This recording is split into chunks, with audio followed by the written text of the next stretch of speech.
Welcome to personal brand part 3. നിങ്ങൾ ചിലരൊക്കെ കണ്ടിട്ടുണ്ടാവും, ചിലർ അവരുടെ പ്രൊഡക്റ്റ് സിമ്പിളായിട്ട് വിൽക്കും, നല്ല സെയിൽസിൽ നല്ല ഗ്രോത്ത് ഉണ്ടാവും. പക്ഷെ ചിലർക്ക് കണ്ടിട്ടുണ്ടാവും അവരുടെ പ്രൊഡക്റ്റ് ഒന്നും പോവില്ല, ആരും മേടിക്കില്ല. കാരണം എന്താണെന്ന് നോക്കിയിട്ടുണ്ടോ? അപ്പോൾ അതിനെക്കുറിച്ചാണ് നമ്മൾ സംസാരിക്കാൻ പോകുന്നത്. Sales, marketing, personal brand. So sales എന്താണ്? സെയിൽസ് എന്ന് പറഞ്ഞാൽ ഒരു തന്നെ കൺവിൻസിങ് ആണ്. ആൾക്കാരെ കൺവിൻസ് ചെയ്യുക, ഡയറക്റ്റായിട്ട് സംസാരിച്ചിട്ട് നമ്മുടെ പ്രൊഡക്റ്റ് വാങ്ങിക്കാൻ പറയുക. അതാണ് സെയിൽസ് എന്ന് പറയുന്നത്. സെയിൽസ് ഇല്ലാണ്ട് ഒരു ബിസിനസ് നടക്കില്ല. നോ സെയിൽസ് നോ ബിസിനസ് എന്നാണ് പറയുക. പക്ഷേ ഒരു സെയിൽസ് മാത്രമാണോ ഒരു ബിസിനസ്സിൽ ഇമ്പോർട്ടൻ്റ് ആയിട്ടുള്ള കാര്യം? അല്ല, അതിന് മാർക്കറ്റിംഗ് ഇമ്പോർട്ടൻ്റ് ആണ്. അപ്പോൾ എന്താ ഈ മാർക്കറ്റിംഗ്? മാർക്കറ്റിംഗ് എന്ന് പറഞ്ഞു വെച്ചാൽ ഒരു തരം അട്രാക്ഷനാണ്, ആൾക്കാരെ അട്രാക്റ്റ് ചെയ്യുക. ഇതിൽ ഡയറക്റ്റ് കോൺവെർസേഷനില്ല, ഒന്നുമില്ല. പ്രൊഡക്റ്റ് അട്രാക്റ്റ് ചെയ്യാൻ വേണ്ടിയിട്ട് ചെയ്യുന്ന ഏത് കാര്യവും മാർക്കറ്റിംഗ് ആണ്. ഇപ്പോൾ ടി വിയിലൊക്കെ നിങ്ങൾ പരസ്യങ്ങൾ കണ്ടിട്ടുണ്ടാവും, സെലിബ്രിറ്റീസൊക്കെ. അതിലൂടെ ചിലപ്പോൾ ആ കമ്പനിക്ക് നല്ല ഗ്രോത്ത് ഉണ്ടായിട്ടുണ്ടാവും. കാരണം എന്താണ്? അത് ആക്ടേഴ്സാണ് പറയുന്നത്, അവരോടുള്ള ട്രസ്റ്റ് കാരണം ആൾക്കാർ വാങ്ങിക്കും. സോ അതാണ് മാർക്കറ്റിംഗ്. അപ്പം ഇനി എന്താണ് പേഴ്സണൽ ബ്രാൻഡിങ്? ഇപ്പം ഞാൻ ഈ പറഞ്ഞ പരസ്യം, ഈ പരസ്യത്തിൽ അഭിനയിക്കുന്ന ആൾക്കാർ, അവരിലൂടെയാണ് ഈ കമ്പനിക്ക് സെയിൽസ് കൂടിയത്. സോ അതാണ് പേഴ്സണൽ ബ്രാൻഡിങ്. അവരോടുള്ള ട്രസ്റ്റ് കാരണമാണ് ആൾക്കാർ വാങ്ങിക്കുന്നത് പ്രൊഡക്റ്റ്.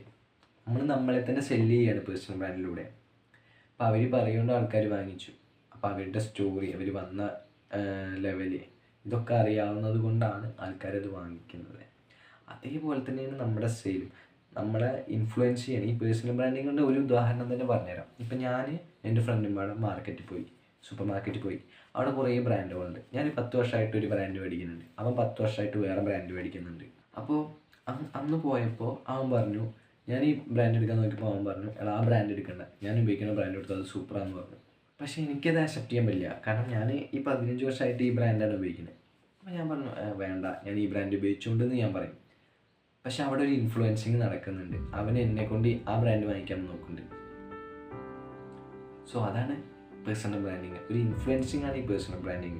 ഞാനിപ്പോൾ എന്നെ തന്നെ സെല്ല് ചെയ്യാന്ന് പറഞ്ഞു വെച്ചാൽ, ഞാനൊരു പ്രൊഡക്റ്റ് സൊസൈറ്റിക്ക് കൊണ്ടുവന്നു കഴിഞ്ഞു വെച്ചാൽ ആൾക്കാരത് വാങ്ങിക്കണം, അതിനോടൊരു ട്രസ്റ്റ് ഉണ്ടാവണം.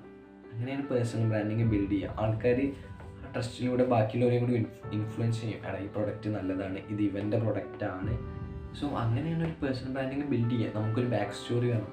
ഇപ്പോൾ നിങ്ങളുടെ ബ്രാൻഡ് വെച്ചിട്ട് തുടങ്ങുകയാണെന്ന് വെച്ചാൽ സെയിൽസ് നല്ല ഗ്രോത്ത് ഉണ്ടാവും. ആൾക്കാർ അതിൽ ട്രസ്റ്റ് എന്ന് വെച്ചാൽ സെയിൽസ് നല്ല ഗ്രോത്ത് ഉണ്ടാവും. മാർക്കറ്റിംഗ് അതുപോലെ തന്നെ. ചിലപ്പോൾ നിങ്ങളൊരു ഫോട്ടോ വെച്ചാൽ മതി, അടുത്തൊരു പ്രൊഡക്റ്റും വെച്ചാൽ മതി. മാർക്കറ്റിംഗ് ആണ് അവിടെ. സോ അടുത്ത വീഡിയോ ആയിട്ട് വരാം. Thank you.